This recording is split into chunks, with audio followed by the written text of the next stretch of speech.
નમસ્કાર મિત્રો, આજે પ્રધાનમંત્રી આવાસ યોજનાનું જે મકાનની સહાય મળે છે તો એના વિશેની વાત કરવાની છે કે એની અંદર કેટલા હજારની સહાય મળે છે, કેટલા હપ્તામાં મળે છે અને એની અંદર કઈ ટાઈપનું મકાન બનાવવાનું રહેશે એને તમામ માહિતી આપવાની છે। તો વિડીયો અંત સુધી જોજો જેથી તમને તમામ માહિતી આવે અને વિડીયો ગમે તો વિડીયોને લાઇક, શેર અને સબસ્ક્રાઈબ કરજો જેથી આવી માહિતીને લગતા વિડીયો તમારા સુધી પહોંચી શકે। તો મિત્રો, પ્રધાનમંત્રી આવાસ યોજના ગ્રામીણનો આ ટાઈપનો પરિપત્ર છે। તો આની અંદર આ રીતે બતાવેલું છે।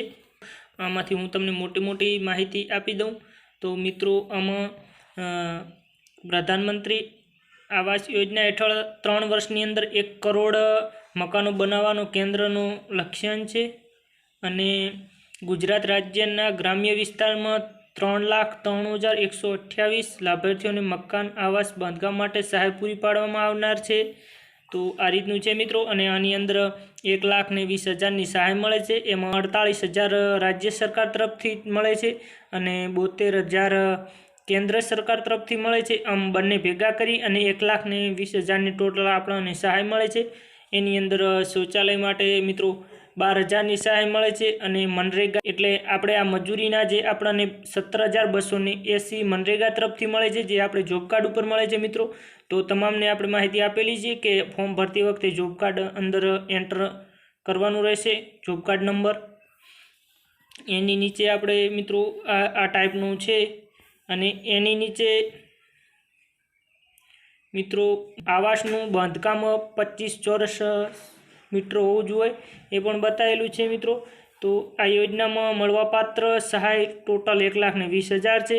એમાં મનરેગા હેઠળ મળવાપાત્ર રોજગારી 17,280 રૂપિયા છે અને આપણને સંડાસ રૂમ બનાવવા માટે 12,000ની સહાય મળે છે અને ટોટલ મળી અને આપણને 1,49,280 રૂપિયા મળે છે। તો મિત્રો, આની અંદર આપણને 4 હપ્તા દ્વારા મકાનમાં સહાય મળે છે।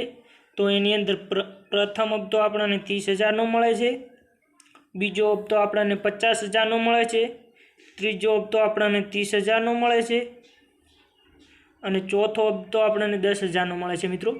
તો એની નીચે સ્ક્રોલ કરી એટલે આની અંદર મિત્રો ટોટલ માહિતી આપેલી છે કઈ રીતનું છે એ। આમાં મિત્રો આપણે એક કરીને માહિતી આપવા જઈએ તો વિડીયો ઘણો લાંબો થઈ જાય, એના માટે હું તમને મોટી માહિતી આપી અને વિડીયોમાં આ રીતે તમને આખો પરિપત્ર બતાવું છું। તમે કદાચ વિડીયો સ્કીપ કરી અને વાંચવું હોય તો વાંચી શકો છો અને તમારા લગતી કોઈ પણ આમાં માહિતી તમે મેળવી શકો છો।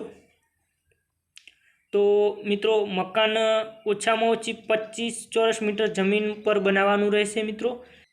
અને આની અંદર મિત્રો તમારે જે રીતે 1 હપ્તો મળે એના પછીનું જે આગળની પ્રોસેસ માટે ફોટા પાડી અને અપલોડ કરવાના રહેશે ઓનલાઈન અથવા તો ઓફલાઈન પણ તમે મામલતદાર કચેરી અંદર જે આ મકાનની જે ઓફિસ હશે એની અંદર તમે જમા કરાવી અને આગળની પ્રોસેસ એમ પણ તમે કરી શકો છો। તો મિત્રો, આ રીતનું બતાવે છે। તો મિત્રો, આમાં જિલ્લાની વાત કરવા જઈએ તો કચ્છ, બનાસકાંઠા આમાં તમામ જિલ્લા છે। આમાંથી તમારો જિલ્લો પણ તમે આમાં ચેક કરી શકો છો કે આપણો જિલ્લો છે કે નહીં। અને એની નીચે સ્ક્રોલ કરીએ એટલે મિત્રો આની અંદર બતાવેલો છે નકશો ઘરનો।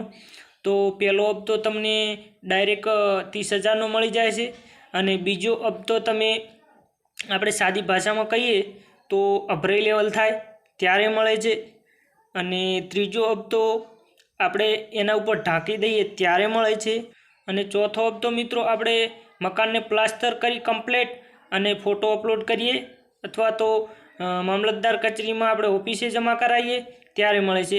તો મિત્રો, આ રીતે આપણને પ્રધાનમંત્રી આવાસ યોજનાની અંદર સહાય મળશે। તો મિત્રો, આ રીતે ટોટલ હતો પરિપત્ર। તો તમને માહિતી આવી ગઈ છે। જો માહિતી આ સારી લાગી હોય તો વિડીયોને લાઇક, શેર અને સબસ્ક્રાઈબ કરી દેજો।